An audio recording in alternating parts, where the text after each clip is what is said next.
Rappelez souvent, pour ceux qui suivent la page, que je disais, bien souvent des gens ils me disent, mais pourquoi tu fais pas un sujet encore sur Lamine Yamal? Et je répétais toujours que la carrière de Lamine Yamal, pour l'instant, est une carrière d'un jeune talentueux qui excelle un peu plus vite que les autres.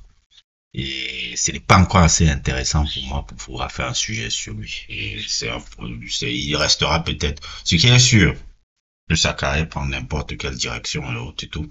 Il restera dans l'histoire du foot le joueur le plus impressionnant qu'on ait vu à l'âge de 17 ans. Dans toute l'histoire du foot. À 17 ans, on n'aura jamais vu un joueur. À l'âge de 17 ans, on n'aura jamais vu un joueur qui aura été aussi fort, aussi jeune, aussi tôt, et qui peut-être annonce des promesses vraiment incroyables sur le gars. C'est il est déjà parmi les meilleurs joueurs du monde alors qu'il est même encore qu'un adolescent. C'est du jamais vu dans l'histoire du foot. Je ne pense pas que dans l'histoire du foot, on a eu ça. C'est vrai que Mbappé était très précoce aussi. On oublie souvent l'histoire de Mbappé, mais pas à ce niveau-là. Mbappé était très très précoce. Mbappé, faut pas oublier, à 19 ans, il était champion du monde. Il était déjà meilleur buteur de la Coupe du Monde. Il avait une campagne de Ligue des Champions assez incroyable. Ronaldo était aussi très fort, très jeune aussi. Le Brésilien, les Messi ont brillé très jeune. Messi est devenu Ballon d'Or à 22 ans. Il a commencé à briller à l'âge de 20 ans. À 20 ans, il était déjà peut-être même le meilleur joueur du monde avec Cristiano Ronaldo à 20 ans. Donc, il y en a eu des joueurs qui brillent tout, mais Lamine Yamal, c'est spécial. C'est quelqu'un qui avait 17 ans, qui était déjà top comme ça. Et quand on voit ça et tout, on peut se dire que là, l'enfant peut aller des trucs. Mais euh, là où j'ai décidé de faire pas forcément un sujet sur lui, mais ce que je crains qui lui arrive dans sa carrière, c'est quand j'ai vu la photo avec Neymar. Quand j'ai vu la photo avec Neymar et avec son idole qui était Neymar, parce que Neymar est une de ses idoles. Vous avez vu ce tweet de Rafinha qui disait que Lamine Yamal, est-ce qu'il peut contacter Neymar? Lamine Yamal demandait à Rafinha s'il peut contacter Neymar, est-ce qu'il peut lui répondre et tout, parce qu'il est quand l'ami, il l'a vu, il a resté avec Lamine Yamal. Neymar, moi ça me fait peur. Moi ça m'a fait peur direct. J'ai dit oh là là là là là là là là là là là. Ça là, c'est très dangereux. Je ne sais pas là où ça va amener. Je ne sais pas ça va apporter. Et l'enfant est un adolescent et les adolescents, qu'importe le truc, les adolescents sont très impressionnables. Et après, ce que je vois dans les vacances qu'il prend, les trucs, non, les jeunes ont besoin de s'amuser. Hein. Il n'y a même pas faire une critique que les gens doivent vivre comme des moines. Les jeunes doivent s'amuser. Il n'y a pas de souci avec ça. Mais ce que ça dégage comme image, ce que ça dégage comme langage corporel, ce que ça dégage comme mindset ne me plaît guère. L'entourage de Lamine Yamal me plaît guère. Les gens que je vois autour de lui.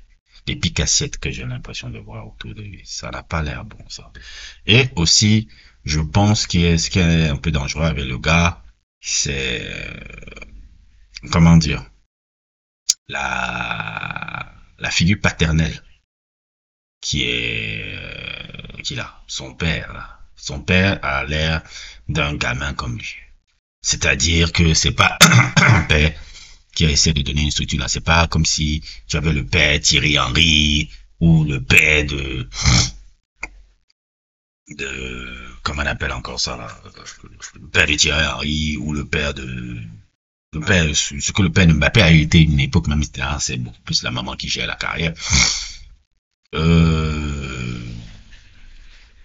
je vois, il a pas un entourage qui est plaisant. Et ça me rappelle Neymar, ça me rappelle Ronaldinho. Et c'est pas forcément quelque chose de positif.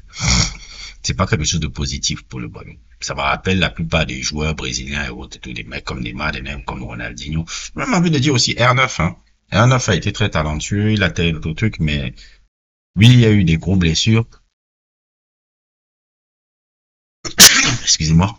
Mais son hygiène de vie aussi laissait à désirer. J'ai l'impression que Lamine Yamal va entrer dans un très mauvais coton là, avec le nouveau contrat qu'il a signé, le numéro 10 qu'il a truc, il entre dans une autre dimension. Il entre dans une autre dimension là. On te prend maintenant comme un joueur confirmé. Et maintenant, faudra que tu prouves un peu que tu es bon sur le terrain. Cette saison-là va être beaucoup plus compliquée que la saison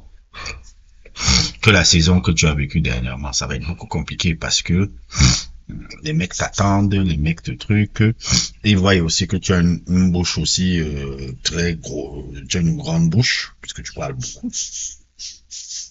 Tout. Là n'est pas le souci, mais cette saison va être très compliquée pour toi.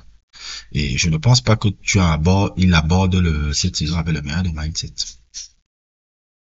Des mindsets, ça allait être très très très compliqué. Mais aussi, son entourage le protège pas très bien.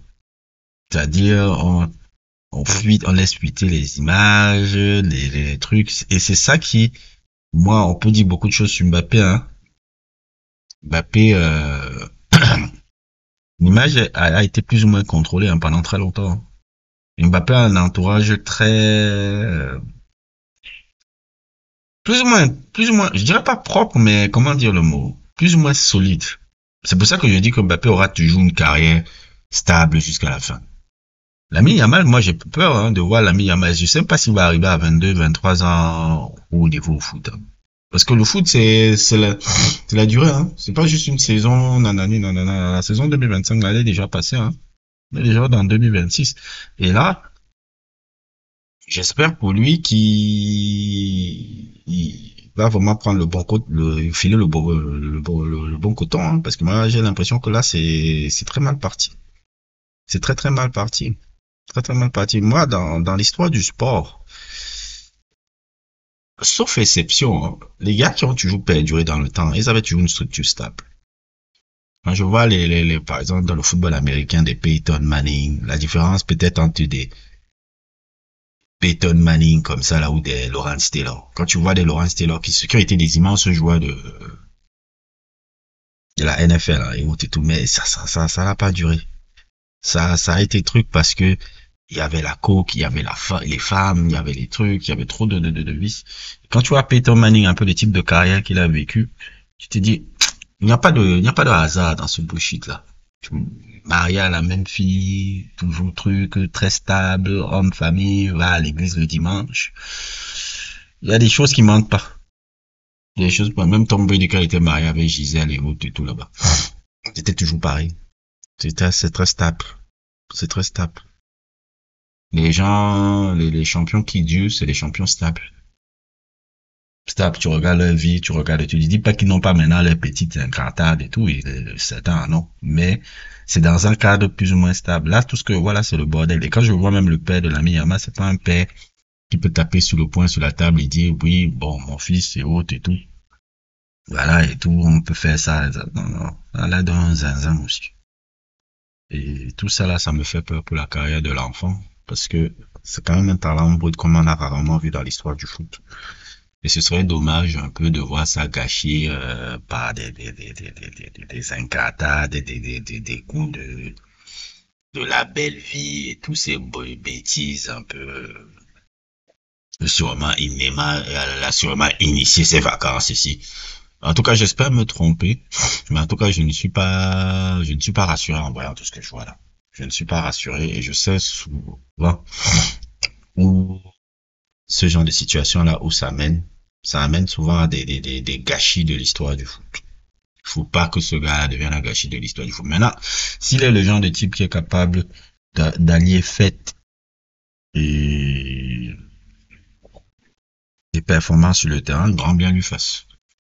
C'est toujours une très bonne chose et tout, mais je sais que c'est quelque chose qui est très rare. Et même les gens qui l'ont fait, ils ont toujours fini très tard. Je pense à Maradona, à un moment donné, à partir de 30 ans et tout, ça n'arrivait plus.